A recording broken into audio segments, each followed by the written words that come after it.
Hey everybody, Sandy here, AK Montolio, and we are back for round 5 of the Vintage Challenge. We're playing John HogaakVine, and unfortunately it looks like our opponent plays the deck that we just ran into, which is the Breach style deck. So the good news is we likely know what they're playing. The bad news is that once again it is a tough matchup. So I think this hand is one of these situations where, you know, if Once Upon a Time does find a Bazaar of Baghdad, this hand is very good.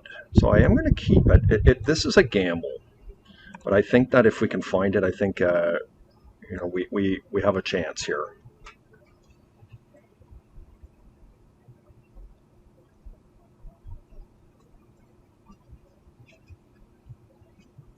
Give my opponent something to think about here.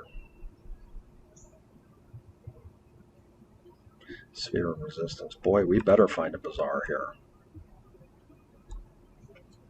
Let's see if we can hit it. We didn't. It's pretty bad news. Oh, we did hit it. Okay, that's great for us. I mean, I guess it depends on what our opponent does here, but Soul Guide Lantern. Wow, look at them. The good news for us is they can crack it and get our Vine here for sure, but a double holo one is pretty powerful.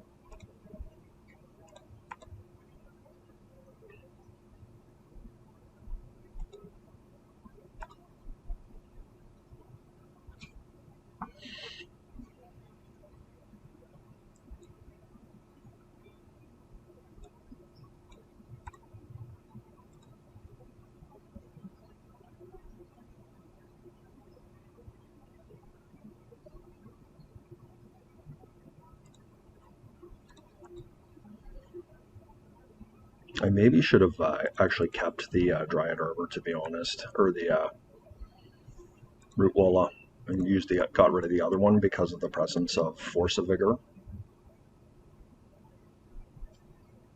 So my opponent will be forced to use the Soul Guide Lantern here. If they don't, it's quite an army coming their way. It's still an army coming their way, but they just left it alone. They must have a Tabernacle. That's really bad if they have a Tabernacle. We're highly improbable to win this game through a Tabby. But let's see, these Golos Shops decks, if that's what we are indeed playing against, do have a failure rate and having trouble finding threats, and we can cast Piddlywinks if need be to try and chip away at their life total. They do have an Ancient Tomb.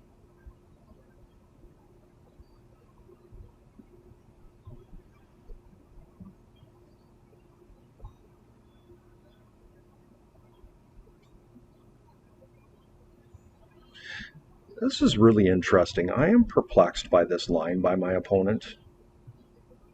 Why would they take the 4 life there from the Vengevine? Maybe they just were desperate to draw the card. I don't know.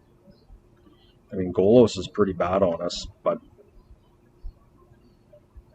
like, I'm hitting for 12 damage here. Like, that is significant.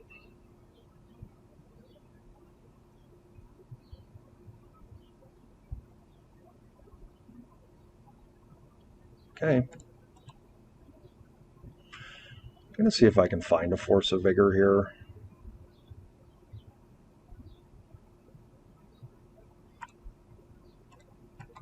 Let's see what we can do. We did hit.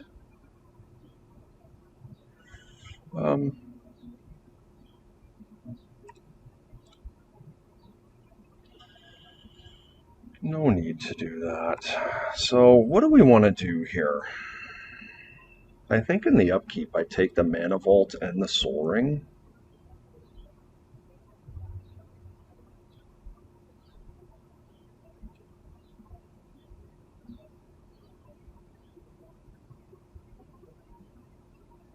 They're going to gain a life.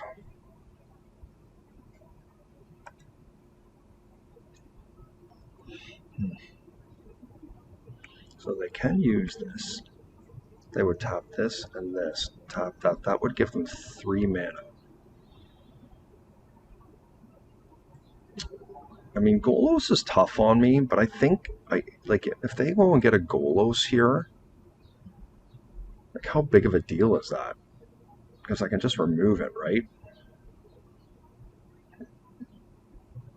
Whereas if they go and get an ensnaring bridge and are able to cast it, like, that's improbable, right?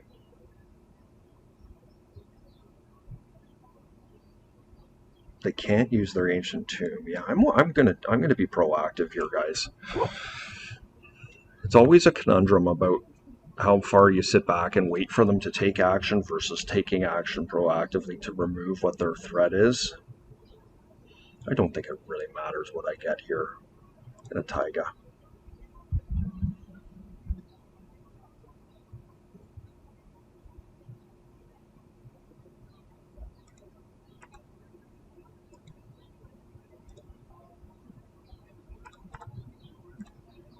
There we go.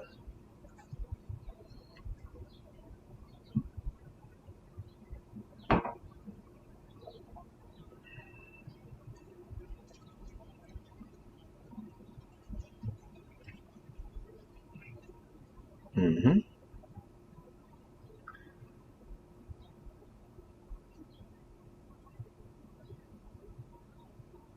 What'll be interesting is, do they actually gain the life? I think they do. So let's see what they can do here. I mean, it's a little bit unfortunate they are going to have enough life to use their ancient tomb one more time, but I think that's the world we're living in here. They didn't gain it, so that's huge. Okay. I didn't think they did, but all right. What did they go and get there? They went and got a Golos. Okay, so we are indeed playing against Golos shops, and I have not had to play against Golos shops in quite some time.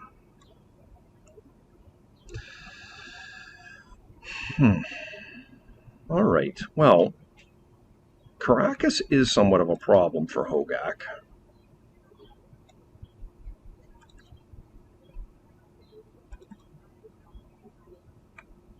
I do like the recursion of Bloodghast more than norm. Maybe more than I should.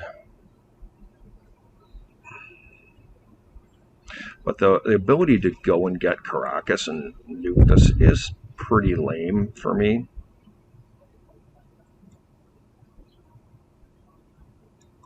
Okay, I think this is fine.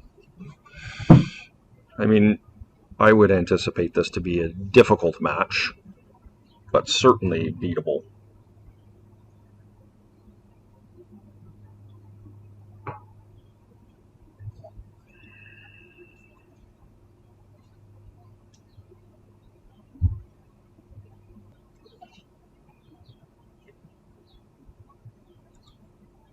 Okay, this looks good.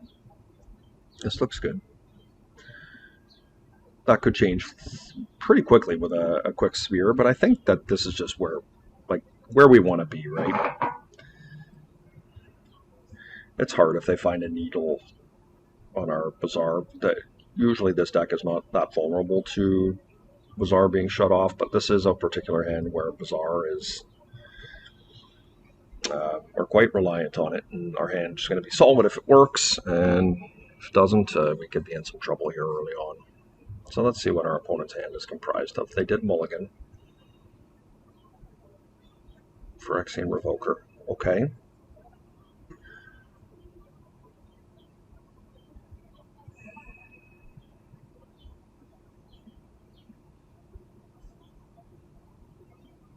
Just have to hope no needle here. Or Soul Guide Lantern, for that matter. I wouldn't. I guess the Soul Guide Lantern's nothing compared to a needle. What are they looking for here? Probably Deathrite Shaman's your best bet.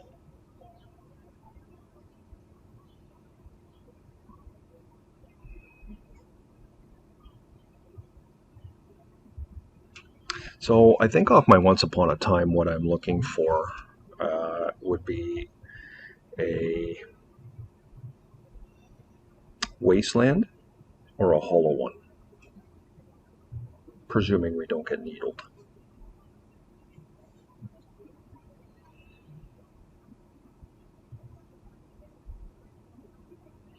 So my opponent's having a bit of a tank here about what they'd like to put this on. Perhaps they're not overly familiar with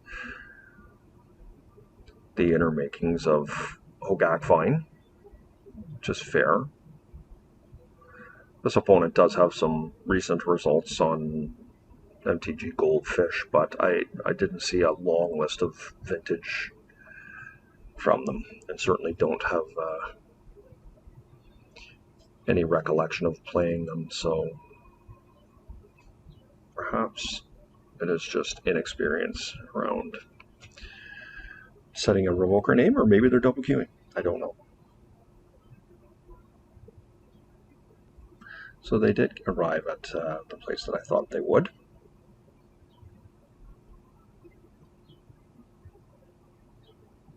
Okay, so Soul Guide Lantern it is. Alright, so that is not too bad for me if that was their play. Alright.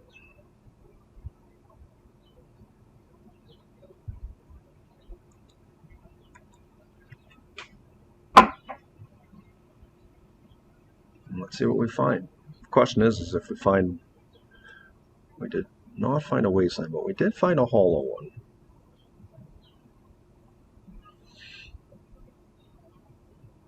Okay.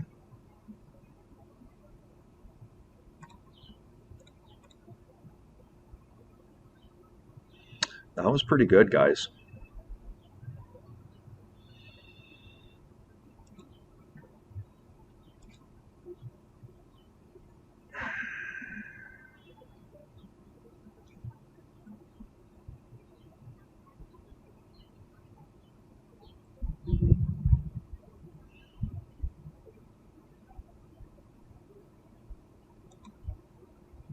I don't see any reason to put the Bloodghast in the yard, because I believe I am going to be proactive here.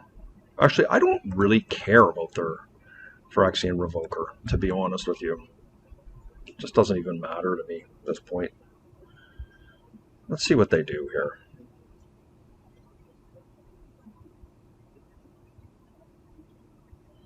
I mean, I suspect they're going to Wasteland me, is my guess. And if that's all they do, then perhaps I will take their Lantern. Well, let's see what they do here. Okay, so it's going to be a Golos. Alright. That's bad for us.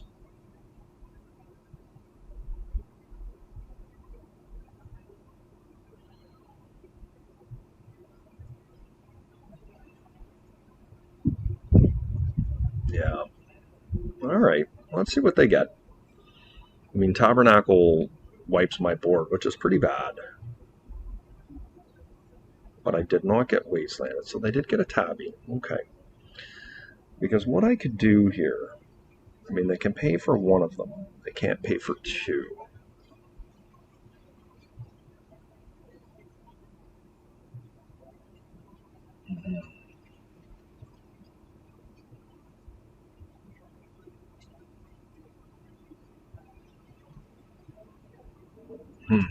This is difficult.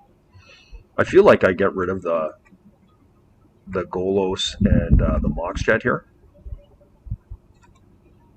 I think that's reasonable.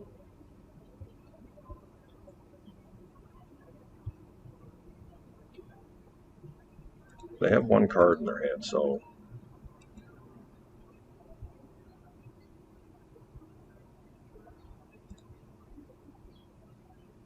Get rid of the Death right here. So we need to find a land off the top here to be able to potentially get Hogaak going, or work towards that anyways.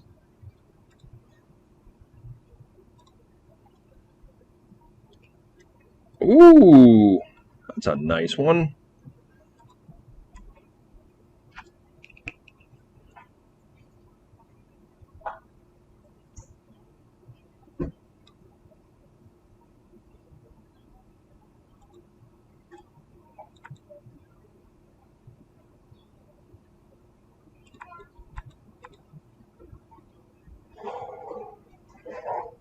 Let's see.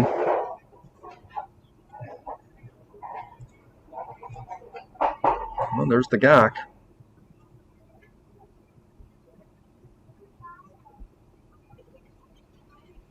Did they crack it now?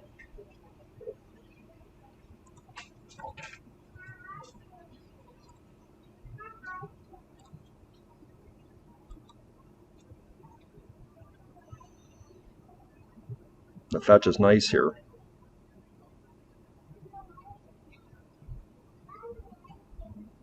I mean, I'm not going to get Hogaak in play, unfortunately, but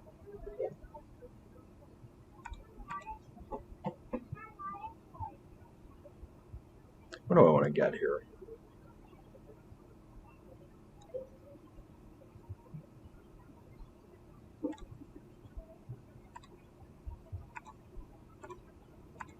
My opponent was, they did get my Gak, but they were punished for waiting.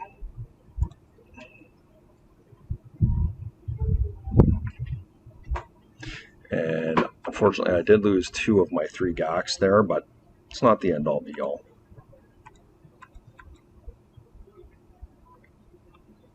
I have to hope my opponent doesn't have much going on. Saga's a card. I'll keep my 2 Ghasts around and let my Stitcher die. So I'm going to Bazaar first.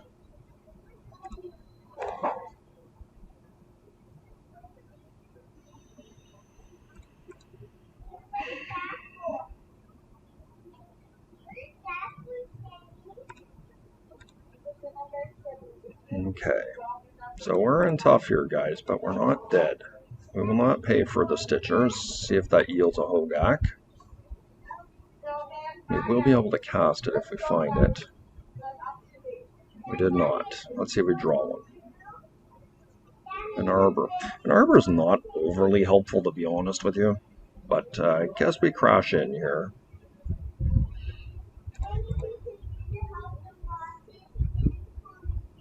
My opponent probably doesn't want to get wrapped up in that.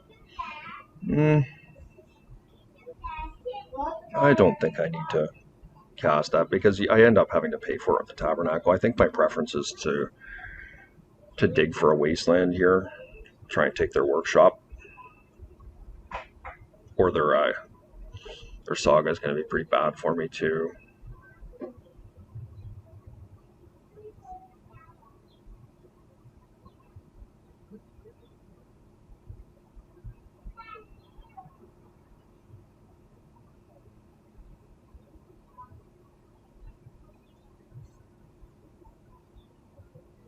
Yeah, not feeling good about this one.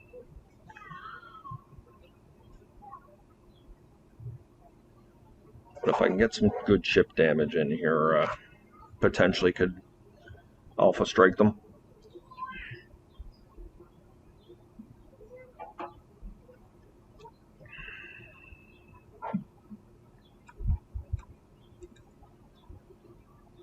I am seeing some Golo shops out today. Oh, interesting. Okay.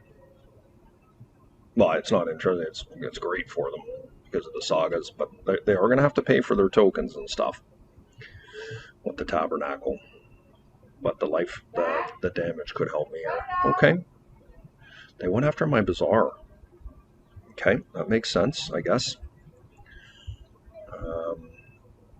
I am not going to pay for my Ruwala.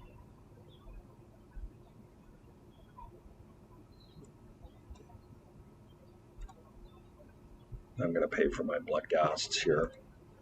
I know you're probably thinking, well, they end up. Sorry, my neighbors are talking. That they recur, but I'm out to get maximum damage in as much as I can. Well, that was nice.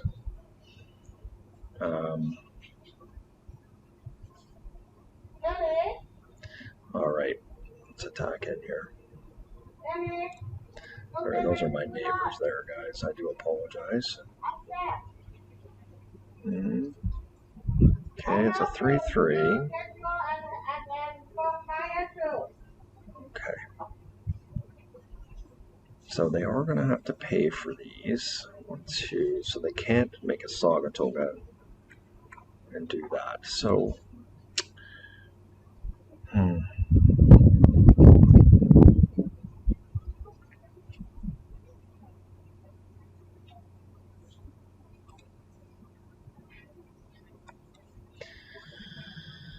Okay, so we do need some help here from this mana crypt.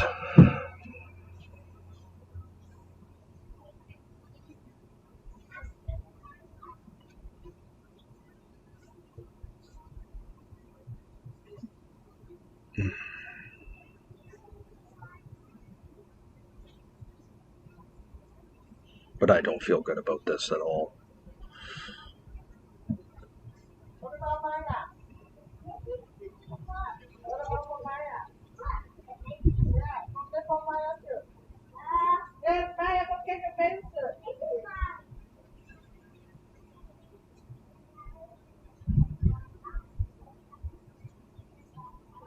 So my opponent's making the decision as to what they want to do here, but Construct seems pretty powerful here.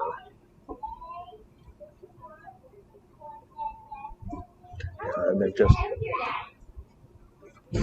Alright, so what have they decided here? They made another Construct, but funny enough, they can't pay for them all. Oh, I guess they can. Oops. So, oh no, they're trying to tap with a Mishra's Workshop. Oh my goodness. Alright. That's funny. My opponent seems to be doing okay on these flips. I do need some help here. So what do they get? Do they get Needle on Bazaar? Do they go for another Soul Guide Lantern? Like, Soul Guide's not the worst here.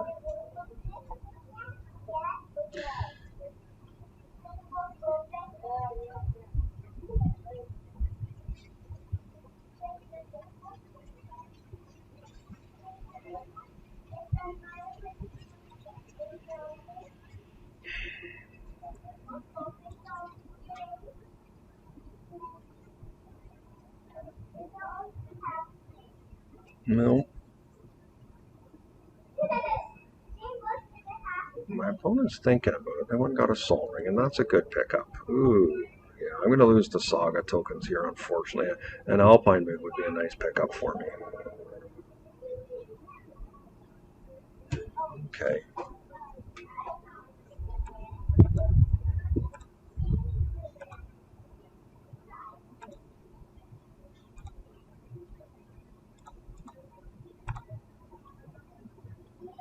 I do like Force of Vigor.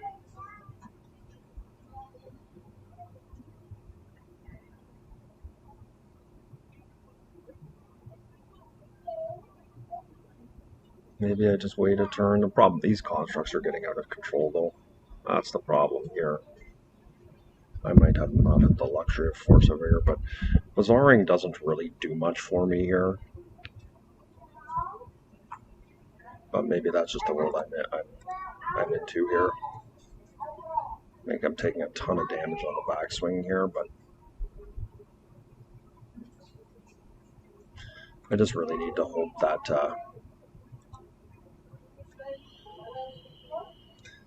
that this Mana Crypt can do some work for me. It's probably likely to not matter anyways. But yeah, you know, that quick Golos and the Tabernacles caused me a lot of difficulty this game.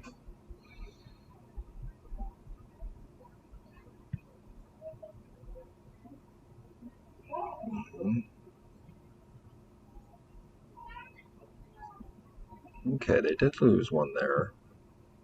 They go back up one. Lost 2, gained 1. Lost 3, gained 1.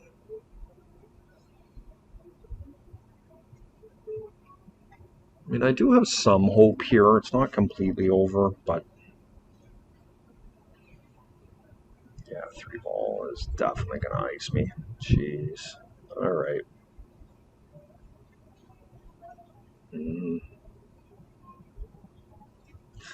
Okay. Yeah. I guess we're just, I mean, I guess I can delve through this, but it's still not likely to matter. They're at 11 life.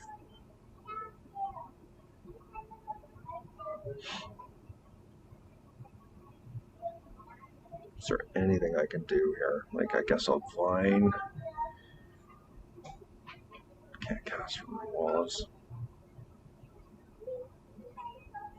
I don't think so. I don't think there's anything I can do here.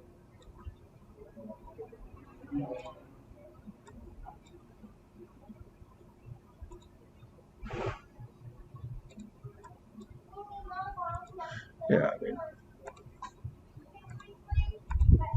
let my Dryad die. Let's see what we can find. Wasteland, alright.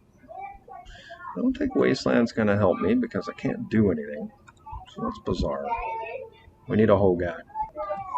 Yeah, nothing's going to help here, unfortunately. Alright, so let's move on to the next game here. Right, I can't block anything. No. Alright, that was a tough one to lose. We lost to Urza Sagas there.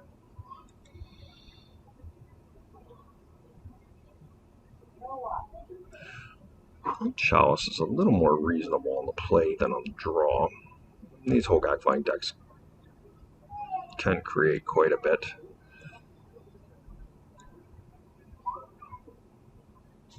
Alright, let's try this out, guys.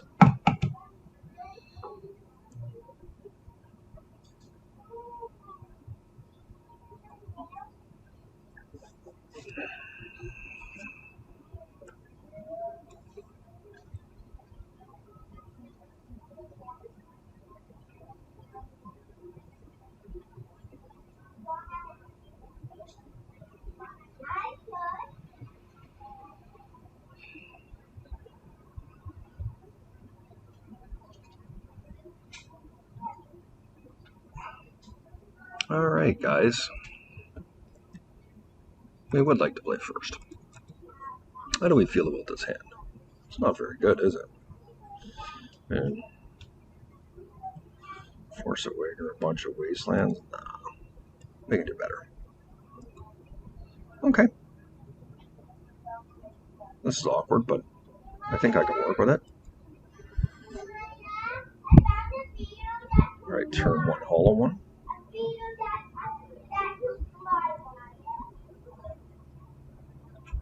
Do I keep this? Yeah, I guess so. Put Hogak away. My opponent is mulliganed as well. I mean, this is awkward for sure, but I mean, turn one, hollow one's not the worst. We've got Wastelands for workshops. We've got Alpine Moon for Saga.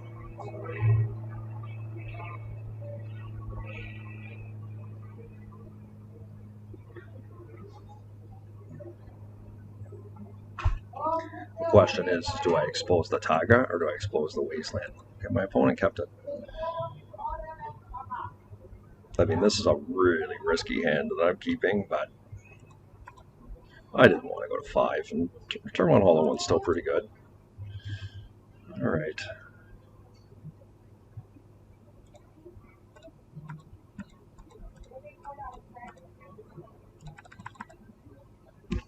Your turn. You know, it might not be enough, but we can draw out. Like, the hope is that my opponent has kept a weak hand that's reliant very much on, like, a workshop to work. And if that's the case, a Crucible, Jesus, that's brutal. Okay.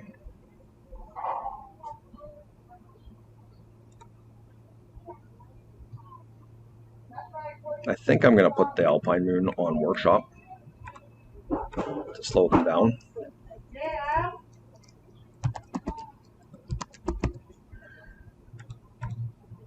That's the world we're living in, guys. Alright. We've got enough to handle one Saga, which is pretty bad because Sagas can keep coming back. But the idea behind this move here is to inhibit them from being able to cast any of their big stuff. Like Golos, they have 1 mana now instead of 3. So that's pretty solid. We can pay for Tabernacle. We are going to need some help off the top for sure. But any of our Piddlywinks right now are looking really strong, like Blazing or Basking Rootwalla.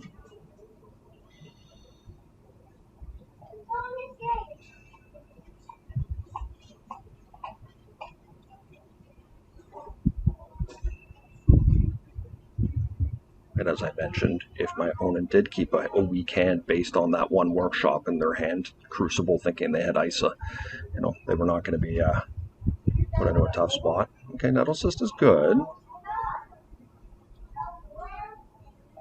So was Force of Vigor. Oh boy, guys. All right. So what I could do here is in their upkeep, I can Force of Vigor them, killing their thing, and their workshop, or their tomb. I think I like that.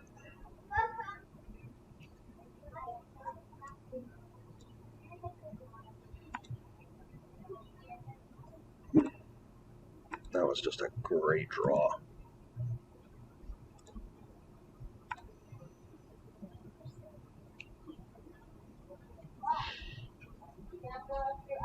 I mean, Saga is probably not going to be enough. I hope they don't have one, but I think wastelanding their ancient tomb here is worth it.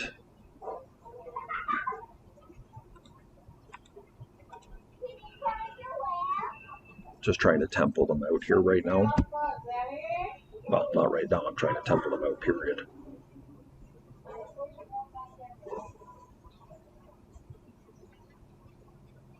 Okay, another tomb. All right. Dryad Arbor is something, I guess. All right, here we go. So let's hope they don't have another land here. Okay. That doesn't tap for anything. And if we are able to actually get a hit in for 5 this turn, it will turn off their tomb.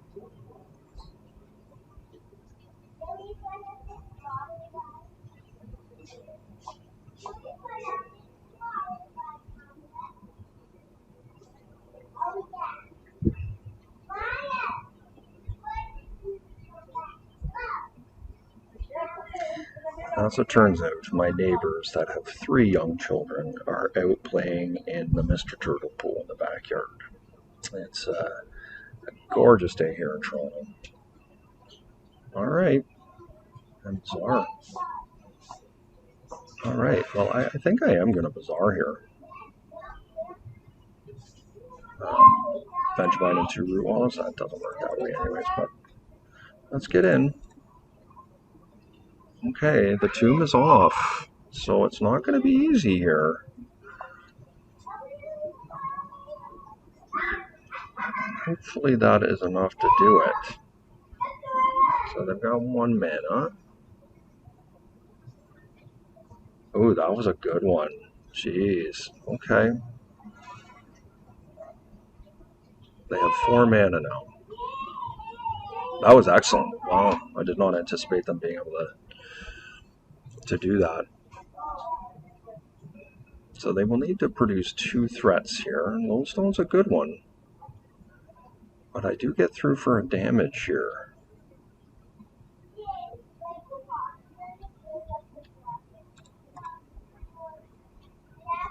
Yeah. Good game. Hope you guys enjoyed the video. Please hit that like and subscribe button. Feel free to leave any comments, and we will see you for round 6.